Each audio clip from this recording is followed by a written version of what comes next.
This is Remote Ruby. Have you any remote idea to the meaning of the word? What is up? Yo, What's up? gang's all here.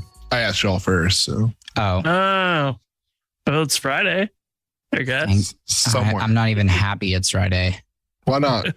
because I have to get on a plane on Sunday and I'm not Yeah. ready. You're flying in Sunday? Yeah, I don't do stops. Okay. Is that bougie? I don't care. I'll fly at weird times. But it doesn't matter if it's bougie or not. Well, I will fly at weird times to avoid having to make stops because I hate stopping. It's just like in the car. Like I won't stop in the car either. That checks out. There was only one nonstop flight to DC on Monday, and it was not going to get in until like late evening. And we have a thing on Monday. We have a Podia retreat, which is what we're talking about traveling to in Washington, D.C. At the White House? Joe Biden was so impressed with our online course platform that Yeah. wanted to bring us in, all of us. Nice. Yeah. That's pretty sweet. I did order some clothing for the trip. I think it's To the White House. Yeah. See, that's what I need to do. The clothing I wanted wouldn't get here till Monday. It's kind of a risk. So it was a patriotic Hawaiian shirt. And it was To the White House. I can Top see it notch. so well. I can see it perfectly. It's But- in crisp 4K in my imagination right now. I mean, think Eagles and the whole works. I will Waited literally too late to buy this order shirt it. for you. I hope they sell one in DC. So surely there's a souvenir shop that has some dope ass Hawaiian shirts. Yes, in the middle of the country, not near the ocean. Is Washington DC in the middle of the country? I meant like middle as in like up and down, not middle left and right. Yeah, bet. That- now that you've explained it to me, I'm like, wait. It's still cold over there, right? See, that's where I'm at in this level of trip planning. I don't even know what the weather's going to be like. It's, I don't either. It snowed here today. It was Oh, snowing hell today. no. It's like 95 here. Yeah. It I was don't like, own any pants anymore. yeah, I was like, how is it April and it's snowing? But there's no global warming. Global Andrew. climate change. Andrew, I'm going to tell you now, it is looking like highs in the 60s. No, that's cold. Tuesday it's going to be 77. Aw. I'm about to buy pants. Yeah. Well, I hate to be the bearer of bad news, but here we are. Oh, well. But yeah, it is Friday. I'm excited. What you been doing, Chris? Well, what have I not been doing? I had the joy of fixing a bug that has been a very minor thing for like 4 years and finally found a solution to it randomly this week. So that was the top of my week. And then I woke up this morning because I deployed it yesterday and woke up this morning and got an email from somebody about that exact bug and was like, hey, my server had this issue. And I was like, are you telling me that it didn't actually work? I was so excited yesterday. And then I got that email and I was like, no. But I started comparing times and I think it happened before I deployed the fix. So I might still be in the clear, but it's been a roller coaster of emotions this week. I feel like just, so satisfying. And then just ripped right from beneath you. Not cool. The rest of the stuff we've been working on, like tons of Stripe tax support and Stripe payment element and addresses. And did you guys realize Shopify has like a JavaScript tool or several packages that are for basically like formatting your addresses for every different country so that you can put last name first in certain countries or like hide the state because that country doesn't have provinces or states, or like rearranging all your fields into the different formats. I knew they were different, but do I want to implement that stuff? No, not really. I wish there was a nice address gem or something that could be dynamic for all that. I see I'm like, Andrew getting triggered. I'm literally sweating right now. Please stop talking about this. I'm dealing with Relevant. addresses in Stripe too. Please, I Yeah. don't want to do that. Yeah, to do that stuff like thoroughly and well is way more work than you ever realize. Amazon, I think, is one that's still a very generic line 1, line 2, state, province, whatever is one field, region. And they just keep it like generic for everything. But if you switch around Stripe or Stripe checkout or like Shopify addresses and change the country and stuff, they all start to jump around and you're like, oh no, I don't want to have to do all this, just to format it. But yeah, there's a lot of those things that I feel like should be a solved problem, but there's like a handful of random libraries you could pick up and try to like implement it, but you still got to do it from scratch mostly. And I think that's kind of strange. Why haven't we got a better solution for that? Because everything is terrible. Yeah, everything's got to be complicated, doesn't it? So yeah, that stuff's been interesting. We've been trying to figure out how to squeeze in promo codes, but apparently the checkout stuff from Stripe is custom built internally or something because their API, their JavaScript stuff doesn't really quite support the same flow. Like, why does it have to be this way? Please. I want to build these features and move on to actual like business logic that's unique and important to us, not dealing with addresses and basic flow of checkout that like everybody has to do more or less the same way. It just feels like reinventing the wheel, and that stuff kind of drives me mad. Oh, are you eating, Andrew? Yeah, he's making me hungry. What, I'm thinking about the work I have to do. what are you Fuel eating? up, man. A sandwich, What kind of sandwich? a BLT with turkey and bacon. Wouldn't that just be like a turkey sandwich? Well, Turkey and bacon sandwich and then the lettuce and tomato or condiments? no. Well, it's not. When I ordered the sandwich, it was labeled BLT. So does it have tomato or did they replace the T there with turkey? It has tomato. So a BLT. Yes. Also, follow up, Jason, to our last episode when you debated me with the Grizzlies winning versus the Suns. I went to the Suns game and we won, and it was hype. I saw. It was a good game. It was a good game. Not as good as the one Chris and I went to, where the Grizzlies. That was- Suns. That was a really good game. Also, let's go there. Do you want to define, as the person who was posterized, do you want to define that to follow up from last week's episode? Casey, Yes, I will define posterized because I've gotten some questions about this posterization that took place. Jason did not tape me to a poster board and then present me in front of the class. What he did was he dunked on me. There was no backboard. There was no ball. He just physically dunked on me. And that's what posterizing means. Posterizing is when you just dunk on someone. Yeah.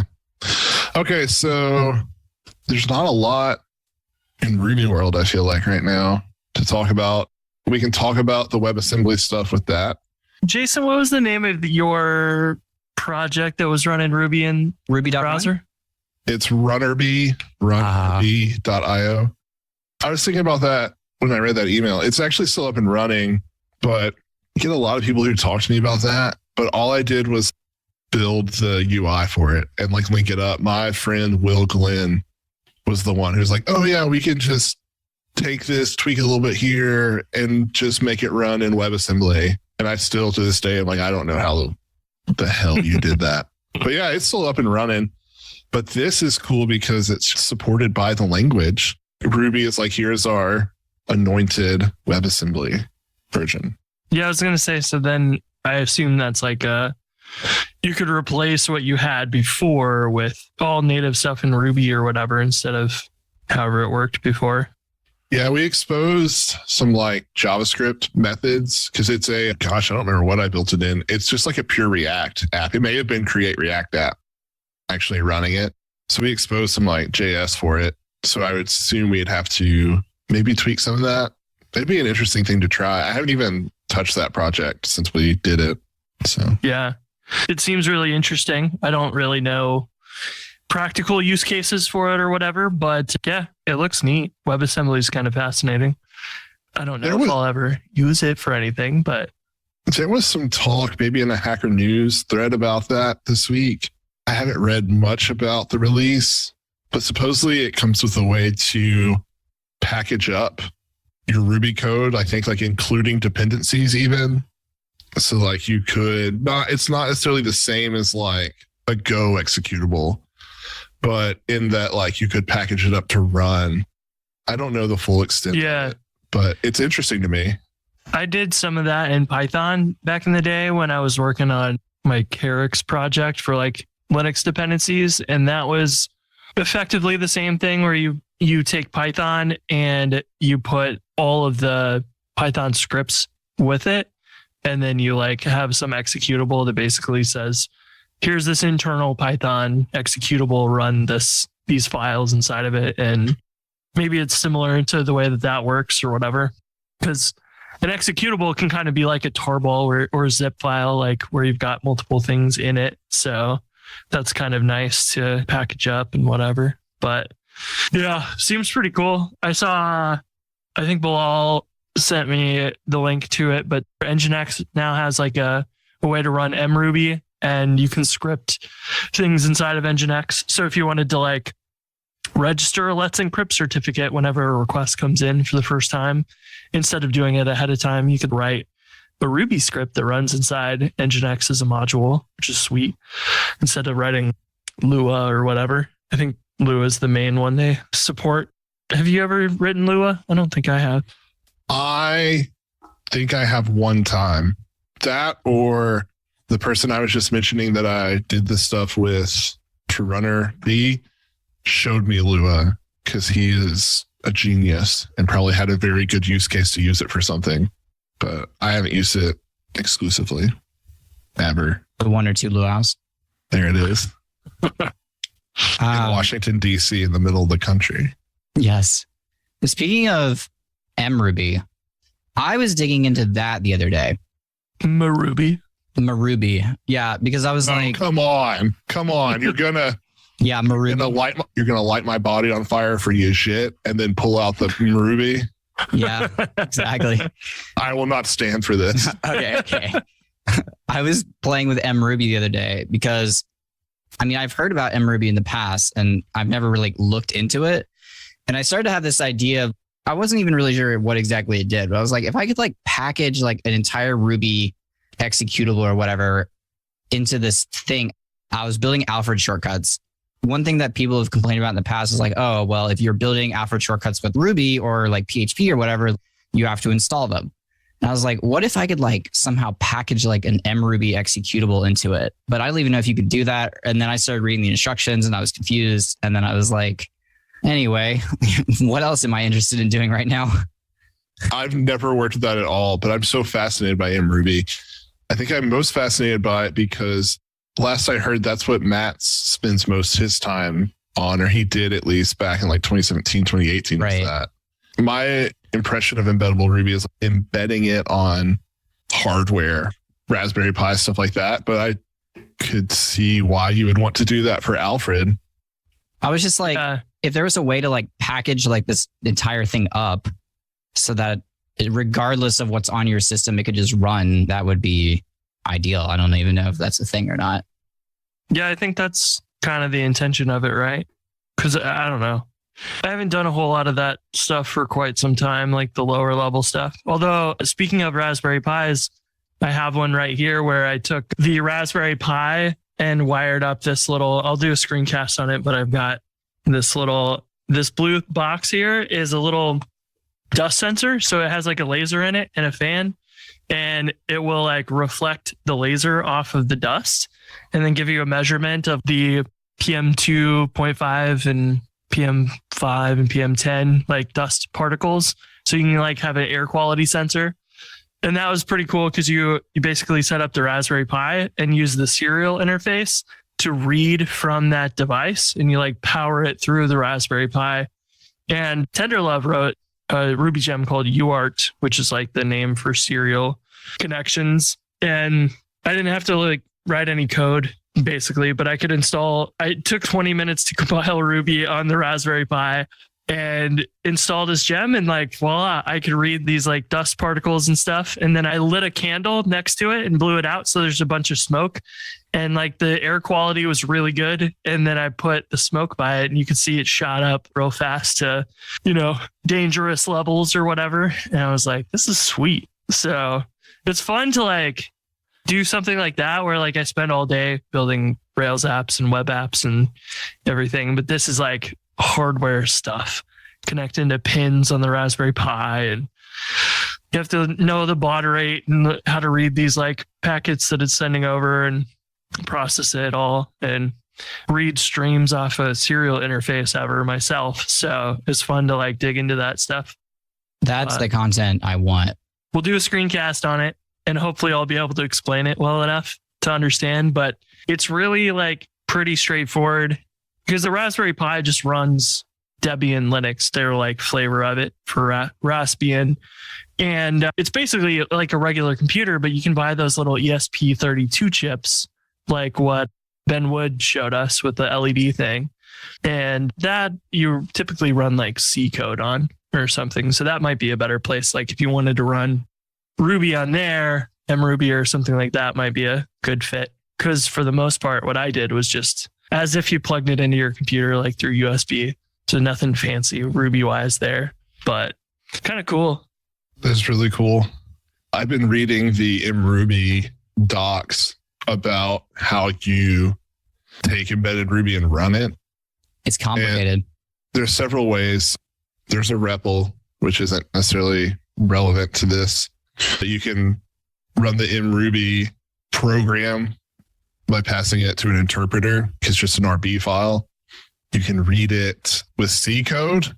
So you could compile it using, I can't even understand this. Bytecode. So mruby provides a Java-like execution style by compiling to an intermediate representation form, then executed. And then bytecode, the C extension. So you could integrate it directly into C code, and that looks about like your options. So there is still, I guess in theory, if you could get that into C, then you could put it pretty much anywhere. There's a bunch of examples too where you can find how they're doing this, but like, I still don't understand. It's not the Ruby code doesn't look that hard, but like, I mean, some of these mruby files have like C in them, and I'm like, I didn't learn C. I have no intention of learning C, but I guess I need to figure out if what I'm trying to do can actually be done with it and if it's the right tool. So maybe I'll have to keep digging into that. We recorded an episode a long time ago with Terrence Lee, and we talked about mruby quite a bit. It's been a couple of years though, and I probably haven't considered mruby since then. Yeah, I forgot we did that. That's been a long time.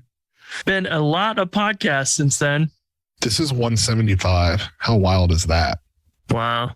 That's crazy. Yeah, we're getting close to like 450 episodes on Go Rails, which is like mind blowing. I was unsure where you were going with that. And I was like, Chris, we're nowhere near 450 episodes. There's a big gap between the two. Well, we just got to be publishing twice a week to catch up now. Do you guys know what else is on the roadmap for Ruby 3.2? I remember, like a lot of talk about fibers and guilds and whatever around recent Ruby 3 stuff, but I didn't know where most of this stuff stands, and I haven't paid close attention to any of the conversations about it. So I was kind of curious, like, what's new there?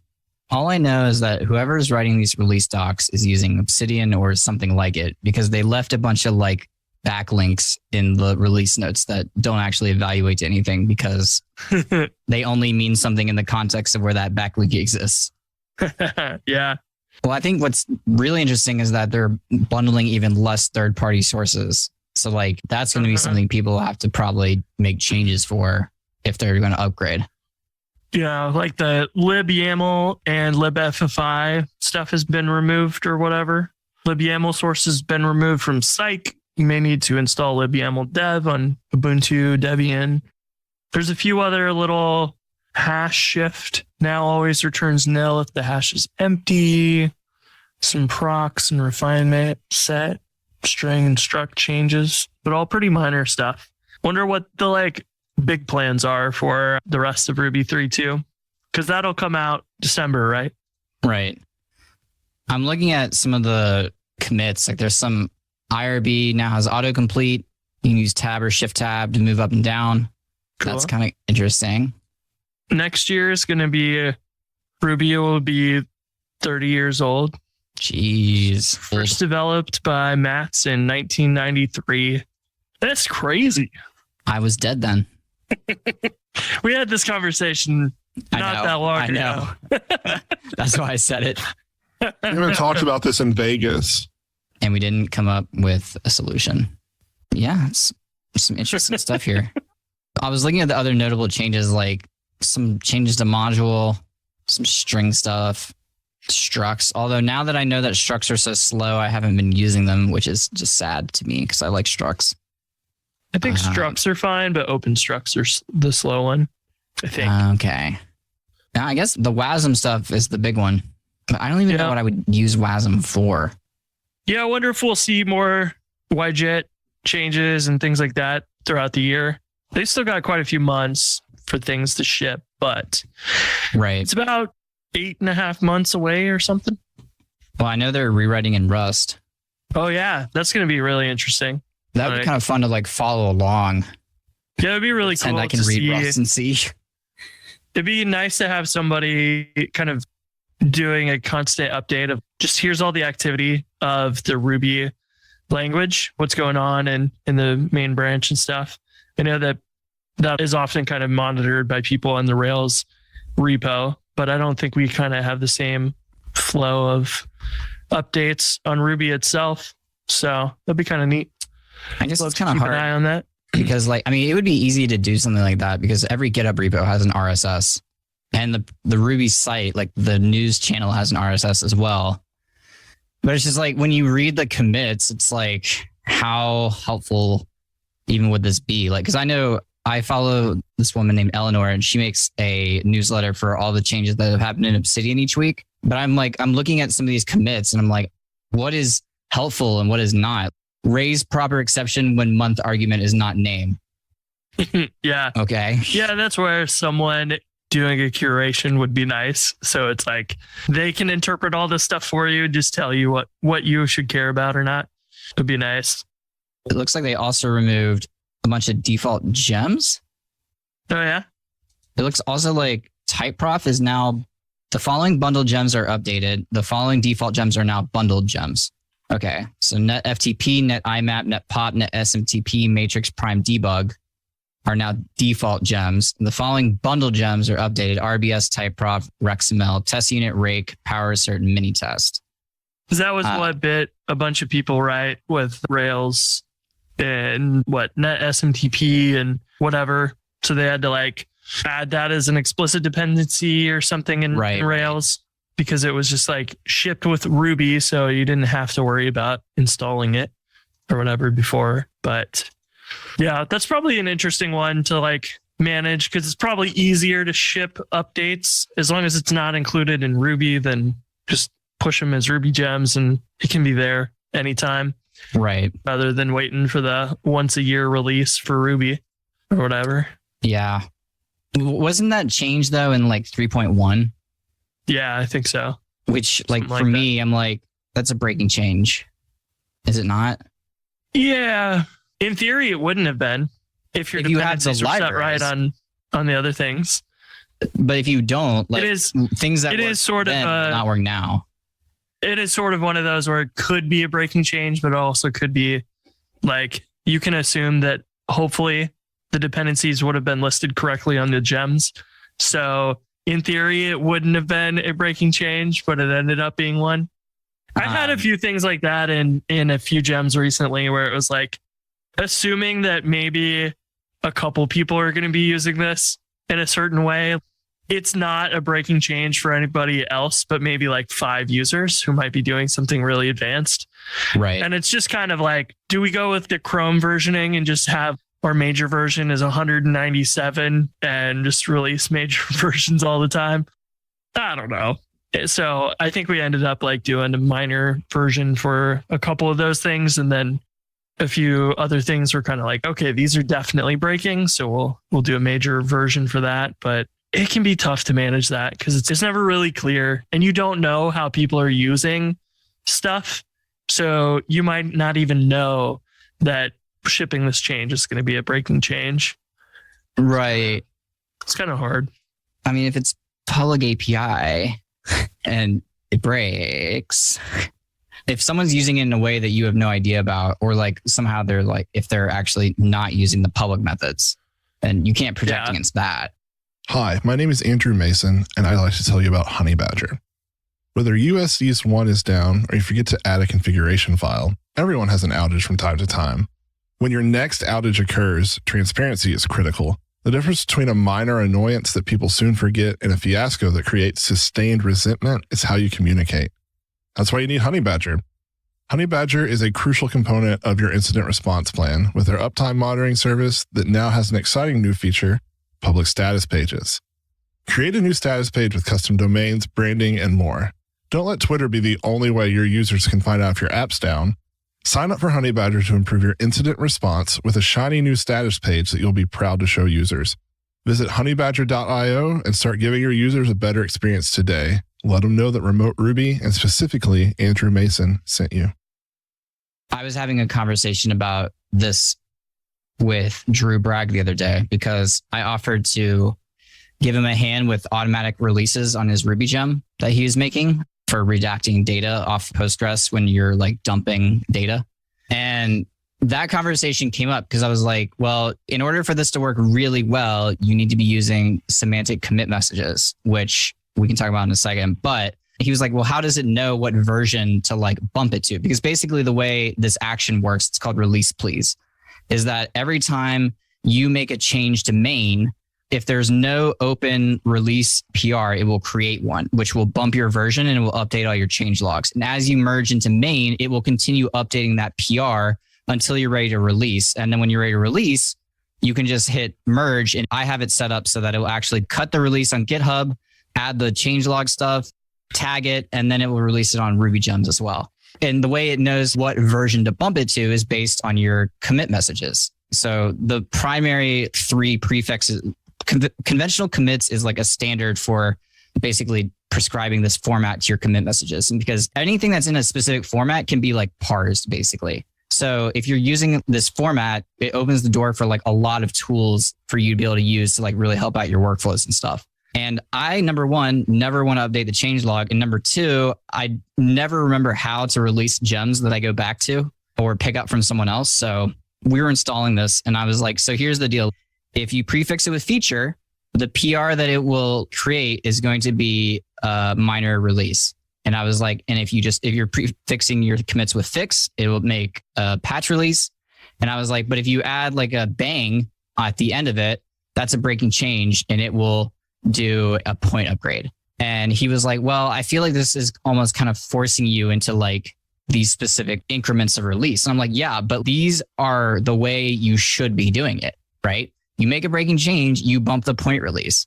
You add a feature, you make a minor release. You fix some bugs, you add patches. And it forces you to like adhere to semver and without you even having to really think about it. And I love that. Now I know that my things are semvered correctly and the change logs are incredibly detailed and I don't have to make them. Whenever I want to merge a gem, I just hit a button. I can do it from my phone. It's easy. I love it. That assumes you write good messages, right? Yes, it does assume you write good commit messages. But what this action kind of encourages, or it doesn't force you at all because you don't have to add the prefixes, but it basically just won't see that as something that it needs to like generate a release for. But it kind of makes you get a lot better at writing good commit messages. And like, I always squash merge. I don't want to get into that debate, but if you think squash merging is wrong, you're wrong. That's what I have to say about it. See me on Twitter for an argument. And Drew was like, well, what if I don't squash merge? And I was like, well, you should still be using these commit messages as you're building it, even if it is just a merge. I was like, and what it kind of forces you to do, like every time you're writing a commit message, it's not just like fix test, bang. You actually have to think, or like, oh, I need to prefix it with this. What is this PR actually doing? Or what is this commit actually doing? What is it changing? And to write a more detailed commit message. And then you can also add like linters and stuff if you want to actually lint to make sure that your commit message has a prefix and it's a certain length and like this and that. So you can crack open out of your Git log if you have a specific format that you're using for all your commit messages. I like that because it's mostly, I guess, practical when you're building gems or libraries or something that more matters with your versioning. Because like you wouldn't need that on your own code in Podia or whatever necessarily. Maybe you do if you've got like several repositories that depend on each other and different versions there. But yeah, I do like that because when you are building libraries, you pretty much have to constantly be thinking about the entire time, what is this going to affect? Every single change that you make. And that's really like Raphael's job on the Rails core team, like going through every PR and reviewing these things and making sure that it's not going to break stuff. And he's got such good knowledge of all of that. You may make a PR and be like, hey, we're going to improve this thing. And someone there will be able to tell you like, yes, but no, because this is also going to break these things or affect it. And you may not have known.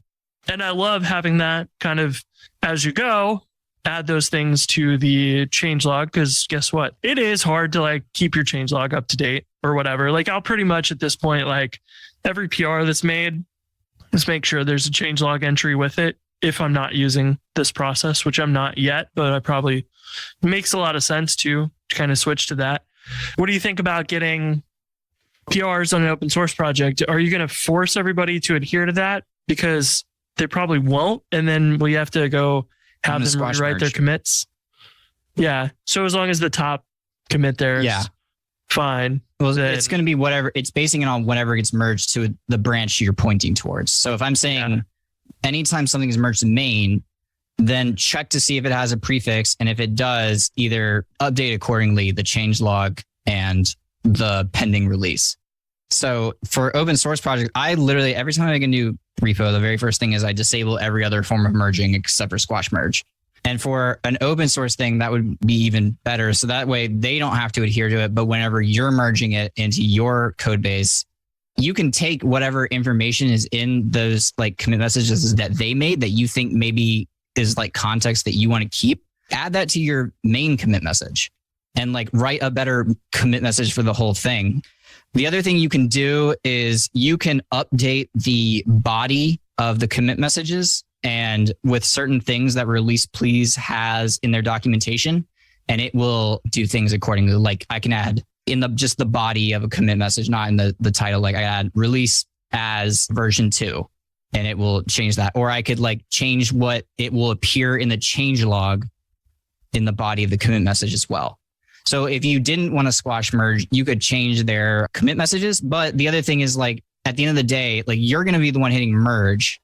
So like you can control the merge commit name if you're not squashing. And the things that they've added just won't get added to your changelog. What their commit messages, if they're not prefixed correctly, just won't get added to the changelog. And whatever the main commit message is the only one that will do that with that prefix. Basically, it will still work if you're not prefixing things. It just won't do all of the things that it can do or that give you like the real power. Yeah, those are just kind of ignored ones because it doesn't know what to do with them or whatever. Makes sense. It's kind of cool. I was poking in the repo and it'll do a replace in your version.rb file of the version string automatically through a little TypeScript code for it. And then I guess it just runs your typical rake release or something for that. Yep. I linked the PR. It'll be in the show notes of the commit that I made for Drew's gem. And I use these on a lot of my gems, or at least any that I've updated in the last year. I use semantic commit or conventional commit messages everywhere, regardless.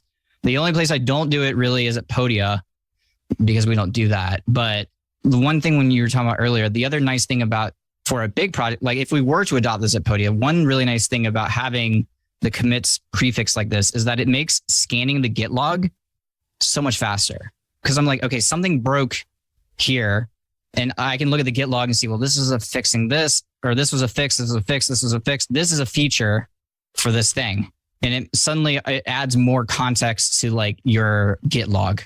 Yeah, instead of the 1,000 work in progress commits. Yes. Well, that's just another reason not. That's why you squash merge. Yeah, that's why you squash merge.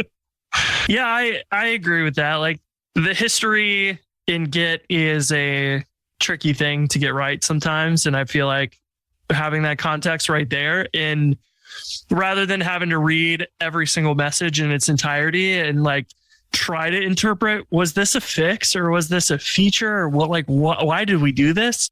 You have to read the whole thing and sometimes dig into the code and like actually look at it. Whereas if you prefix things, then it's going to be easy to scan. And I think that is hugely valuable. Right. So, the other thing, I like it. This is like an experience thing. Like this will either happen or not. It forces you to make smaller, much more concise commits if you're not squash merging, because then you want your Git log to be correct, right? Well, in this commit, I added this feature, and in this commit, I fixed this thing. And then this one doesn't change anything. It's just a chore, or it's just a deploy task, or I'm changing the docs. There's prefixes for all of that. If you want, the only ones that Release Please actually cares about are feature, fix, and chore, or kind of the three generic ones. But you can add more and then have an even more detailed changelog. So like one use case of this that I do is I'll be on my phone, like a security update will get issued by Dependabot. So the test pass, I hit merge from my phone, and then it builds the release, and I can just merge the release PR, and then it's released to Ruby gems and it's done. I don't have to do anything else. Do you have to take like an API key and put it in GitHub secrets so that you can do the release to for Ruby gems? Yes. Yeah, that's pretty straightforward, I assume, to grab. Yeah. The one thing with that is like there's a setting now in Ruby gems. They changed it, which is really nice. And it's basically like you can't do 2FA on the command line automatically. So what you can do, you need to make this change in Ruby gems if you have 2FA on, which you should, to say only require 2FA over the UI, not over the command line. Because that would not be something you could drop into CI or actions or whatever to do. So that makes perfect sense. And didn't they make some change recently to kind of like require 2FA or whatever for Ruby gems recently? I vaguely remember something. That sounds very familiar. I think that's also when they changed this setting that like only require on the UI.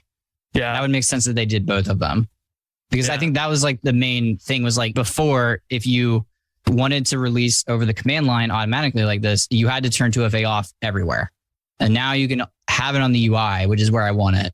Ideally, I would have it elsewhere, but like, and I could use the 1Password CLI locally to like dig out that OTP code or whatever it's called. But, you know, in CI, you don't really have that option. So, yeah, that's pretty awesome. I know that you can look through some of the like, I don't know, JS bundling Rails or whatever that have some like bin release files that kind of do the same thing, minus all of the conventional commit stuff. It's kind of an automated release script or whatever. Just for Rails, if you're going to release Rails like Raphael does, he's got Rails and Active Record and Active Support and a ton of gems and some NPM packages to release. That is an awful complicated release process, which is a good one for some automation because you're going to make mistakes otherwise. So, yeah. And there's a file, I think it's at the root of the Rails repo that does that. And the way I stumbled on Release Please is trying to recreate that for like a few gems and for Seamless Reflex or whatever. Because we were like, we want a changelog. Nate and I are not interested in writing the changelog by hand. And I had already been pushing conventional commits at CodeFund at the time. So, I mean, we had a discussion on this in the Ruby blend, shout out RIP, about this a long time ago. But obviously, like this will require, if you want it to do all the things it can do, it requires a change in behavior, which is something most people aren't interested in. But for me, I'm like, the trade-off is absolutely worth it. To like be able to release a gem no matter what. I don't have to like pull it down. Like I can merge someone else's issue commit and release it right from my phone. I don't have to do anything. I don't have to go to a project and remember, wait, how do I release this again? You know, all this other stuff. And it makes the changelog super nice and it adds the releases and I just don't have to do anything. And I don't have to remember to push with tags and like all that other crap. So for me, once you set it up, I've also found like I've never had to touch it again on all my projects. It just runs. So this is the way for me, just to like, it drops so much like stuff that I have to keep in my brain out of my brain. I can basically copy the config to every single project and it just works. It's nice because if, like you were saying, like if you're on your phone, you have to bust out your laptop. You could merge the PR normally but then you'd have to get your laptop out and make a release. And this is also goes into maintaining things for the long term. Like you can pull another maintainer into your repo and they'll have the ability to then make releases as well. And you don't even have to be there. They don't have to know how the release process goes. None of that. You just add them to the repo as a maintainer and voila, they can make releases. Yep. That is a nice thing to do, especially as we've seen like the last few years. I feel like so many gems and other things have been kind of dropped off with maintainers and things, and it wouldn't be too bad. You know, you can give people access to the repo, but then you got to go log into Ruby gems and add them to that as an owner too. And it is complicated. So if you could just say, hey, here's repo access, you're good to go. That is going to make it easier to maintain things long term. Yeah. I mean, I figure even more for you, like with Colin, you don't have to add Colin to an owner of all your gems. I mean, he could just hit a PR. Right. It's super nice. I'm going to have to check it out because I think that would be very, very useful. I assume installing this is pretty easy to do with it's just one action. Sweet. You can literally just copy it. I linked the PR that I made for Drew's in there. You should literally be able to copy it and just update the relevant information. Like you need to point it to your version file. You need to specify the package name. I have it set so it won't push it to Ruby gems if the tests fail. And like the test should always be running, right? But I have that in as like a final destination, like just in case, don't release it with failing tests. But you could do other things in there too. Like it has some if conditions in there to basically say only run these if a release is created. And so that would be meaning you merge the PR and it creates the release in GitHub. And then this action will run again with the commands that you want to do after it's been published. And you can even add more stuff in here to like post a tweet to Ruby gems. Like this gem has been updated. Here's the change log. But you could publish it to like an RSS feed or send a Slack message or whatever. It just opens the door for so much more automation. And it's just one simple action. I think it's a pretty simple action file. The majority of the code in here is for releasing it to Ruby gems. So I'll have to try it out and see how it goes because I could definitely see like pay and notice and all the other gems that I'm working on. It just seems like a natural thing to have. It feels like a feature that GitHub or something should just be built in for that kind of functionality. Maybe it's not the best thing because it has to be unique to every single thing, but it would be kind of neat. And I guess they kind of do sort of have that with the release generator. That's new. It's not quite as integrated nicely like this is because you won't end up with a changelog file at the end of it. Right. And well, GitHub now can like generate a changelog, but I don't even know what it's basing that off of or anything. I just don't know because like if you look at any of my release notes, I have one on my website because you can actually use it for any thing. It doesn't have to be Ruby. You can use it for Node. You can use it for et cetera, et cetera. So like if you had a Ruby gem that had Node package with it, like this would be a great way to manage both of them as well. But if you take a look at my like changelog, it's split into like, features, bug fixes, breaking changes, performance improvements, all sorts of stuff, just depending on whatever the prefix is. Nice. Well, anything else you guys want to chat about this week? I got to do my taxes. Jesus, you have like... I know. All right. Doing it today or tomorrow. Just filing your extension. You just automatically file an extension so you got extra time every year. Well, you could automate that with conventional tax returns. And what you do is you prefix it with extension or ready. There's going to be somebody who's going to heavily lobby against that. That way you have to do it. TurboTax. TurboTax is going to lobby against it. Mm-hmm. TurboTax is shady because they have a free product and like they don't advertise it at all. And everything online points to the paid product, but it is free. You just have to go like extremely out of your way to be able to find it. That's just, I'm not angry. Just so they can claim they have that.